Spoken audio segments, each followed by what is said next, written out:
السلام علیکم مائی YouTube family, میں ہوں ننی پروفیسر اور آپ دیکھ رہے ہیں ننی پروفیسر یوٹیوب چینل۔ آج کے اس ویڈیو میں بات کرنے جا رہی ہوں مختلف معاشروں میں عورت کی حیثیت۔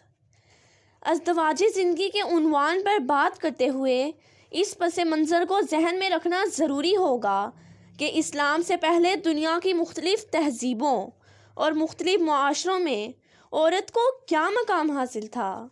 تاریخ عالم کا مطالعہ کیا جائے تو یہ بات روز روشن کی طرح عیاں ہوتی ہے کہ اسلام سے پہلے دنیا کے مختلف ممالک میں عورت اپنے بنیادی حقوق سے بالکل محروم تھی۔ فرانس میں عورت کے بارے میں یہ تصور کیا جاتا تھا کہ یہ آدھا انسان ہے، اس لیے معاشرے کی تمام خرابیوں کا ذریعہ بنتی ہے۔ چین میں عورت کے بارے میں یہ تصور تھا کہ اس میں شیطانی روح ہوتی ہے، لہٰذا یہ برائیوں کی طرف انسان کو دعوت دیتی ہے۔ جاپان میں عورت کے بارے میں یہ تصور تھا کہ یہ ناپاک پیدا کی گئی ہے، اس لیے عبادت گاہوں سے اس کو دور رکھا جاتا تھا۔ ہندوازم میں جس عورت کا خاوند مر جاتا اس کو معاشرے میں زندہ رہنے کے قابل نہیں سمجھا جاتا تھا، اس لیے ضروری تھا کہ وہ اپنے خاوند کی نعش کے ساتھ زندہ جل کر اپنے آپ کو ختم کر لے۔ اگر وہ اس طرح نہ کرتی تو اس کو معاشرے میں عزت کی نگاہ سے نہیں دیکھا جاتا تھا۔ عیسائی دنیا میں عورت کو معرفت الہی کے راستے میں رکاوٹ سمجھا جاتا تھا۔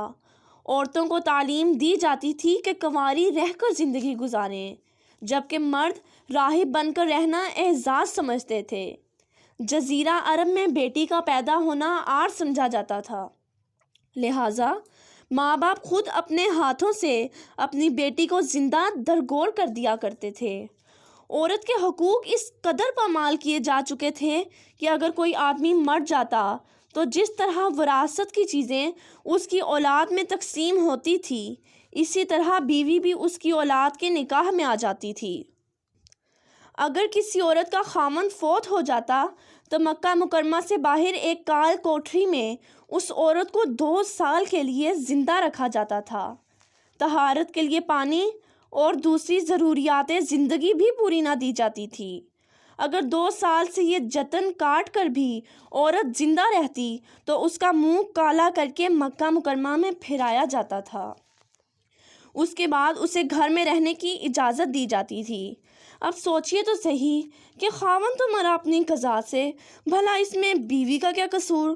مگر یہ مظلومہ اتنی بے بس تھی کہ اپنے حق میں کوئی آواز ہی نہیں اٹھا سکتی تھی۔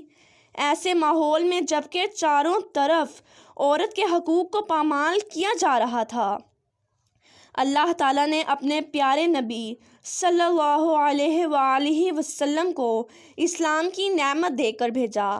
آپ صلی اللہ علیہ وآلہ وسلم دنیا میں تشریف لائے اور آپ صلی اللہ علیہ وآلہ وسلم نے آ کر عورت کے مقام کو نکھارا، بتلایا کہ اے لوگو، اگر یہ بیٹی ہے تو تمہاری عزت ہے، اگر بہن ہے تو تمہارا ناموس ہے، اگر بیوی ہے تو زندگی کی ساتھی ہے، اگر ماں ہے تو اس کے قدموں میں تمہاری جنت ہے۔ ہاں تو دوستو، اگر آپ کو میری ویڈیو اچھی لگی ہو تو میرے چینل کو سبسکرائب کریں، بیل آئیکن کو پریس کریں اور آل نوٹیفیکیشن کو آن کرنا مت بھولیں تاکہ میری ہر آنے والی ویڈیوز کی اپڈیٹس آپ تک سب سے پہلے پہنچ سکے۔